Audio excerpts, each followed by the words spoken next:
Halo, gue Kepo Gaming. Masalah tuntutan Riot Games terhadap Muntun masih menjadi topik panas. Tersebar rumor katanya Mobile Legends bakal dihapus dari Play Store dan App Store, ditutup. Wah, jadi gimana dong nasib player MLBB? Oke, di sini gue bakal ngejelasin ya soal rumor itu. Dan seperti kita tahu, Riot Games itu menuntut Muntun dengan tuduhan plagiarisme. Mulai dari map, minion, nexus, monster, logo game, banner, trailer, fitur gameplay, desain karakter, musik, dan masih banyak lagi.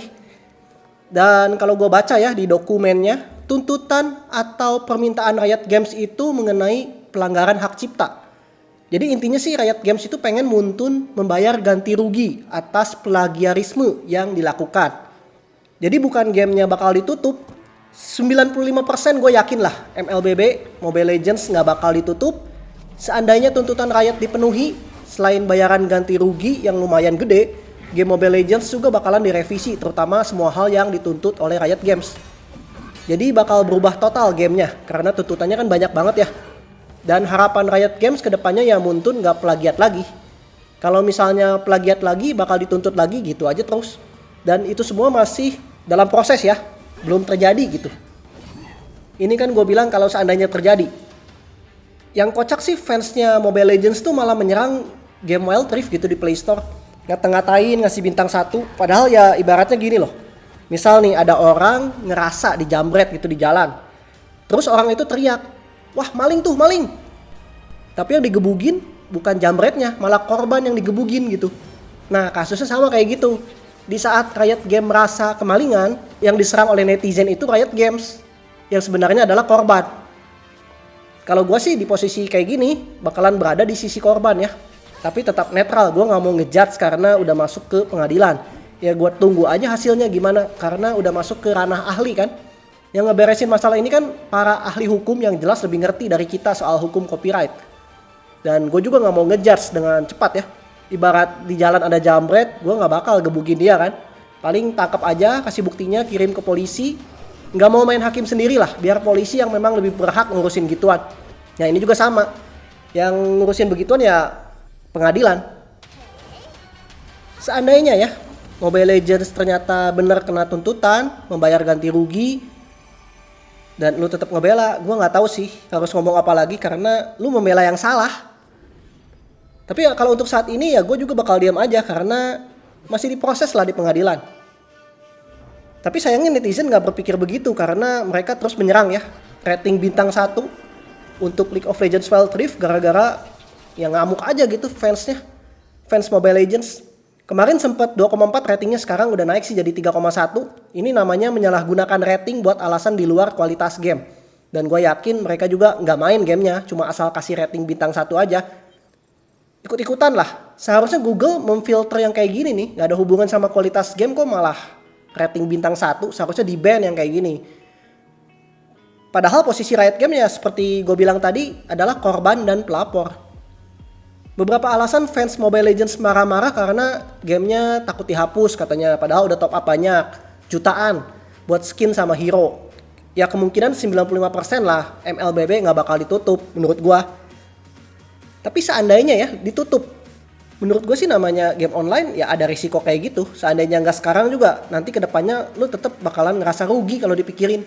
Misal lu mau pensiun nih karena sibuk kerja atau udah bosen, terus lu jual tuh akun MLBB yang banyak skinnya, gue yakin jatuhnya juga tetap rugi banyak kalau dijual. Misalnya gamenya udah nggak laku lagi, terus tutup, contohnya kayak Rules of Survival ya, hilangkan semua skin lu. Contoh lain kayak Genshin Impact. Mungkin 5 tahun lagi tamat ceritanya. Kalian udah habis puluhan juta buat beli karakter terus gamenya tamat. Ya udah nggak main lagi kan. Resiko kayak gitu pasti ada lah main game online. Atau bisa aja di tengah-tengah lu bosen. Karena game itu untuk hiburan ya, bukan buat investasi atau dapetin duit kayak game NFT play to earn yang mikirin untung rugi. Sebelum top up kan lu pasti harus mikir dulu gitu resikonya gimana. Resiko kesana pasti ada. Harus siap nerima resiko itu. Beda kasusnya sama game premium. Misalnya lu beli Blu-ray harga game Rp500.000. Kalau buat koleksi berarti ya udah segitu aja duit yang lu keluarin kan. Kalau lu jual lagi ya rugi lah sekitar Rp100-200.000. Kecuali kalau beli bekas. Kayak gua dulu beli game God of War Blu-ray PS3 Harganya 350.000. Gue mainin sampai tamat, kemudian gue jual lagi 375.000. Nah, gue masih untung 25.000. Ya, gue dulu waktu main game PS3 sempat kayak gini ngelakuin. Sampai belasan game kalau nggak salah. Gue masih bisa dapat untung dari situ. Ya masih mending lah daripada main game bajakan. Nah, kalau game online kayak Mobile Legends atau Genshin, kan duitnya nggak terbatas gitu yang bisa lo keluarin. Apalagi kalau udah candu ngegacha. Top up Genshin juga ada yang sampai ratusan juta buat gacha. Itu duitnya bisa buat bikin game room tuh, complete PC, console next generation. Nah, kalau Genshin tiba-tiba tamat atau ganti game sequel jadi Genshin Impact 2 gitu. Ya udah, lu terima kehilangan uang ratusan juta. Resiko itu sih. Nggak bisa jadi aset kan? Emang lu pikir NFT jadi aset? NFT aja masih bisa jatuh banyak loh, 90%. Dari harga semula, contohnya kayak game-game NFT kan banyak tuh yang jatuh banget ya. Jadi intinya adalah tenang aja, gue yakin MLBB nggak bakal dihapus. 95% lah. 5% lagi seandainya dihapus, ya udah itu resiko sudah top up game online. Karena game online pasti ada umurnya, entah kalian yang bosen atau perusahaan menutup gamenya. Relakan.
Segitu dulu dari gua. Komen, like, share, dan subscribe channel gua Kepo Gaming. Always positive thinking. Ciao.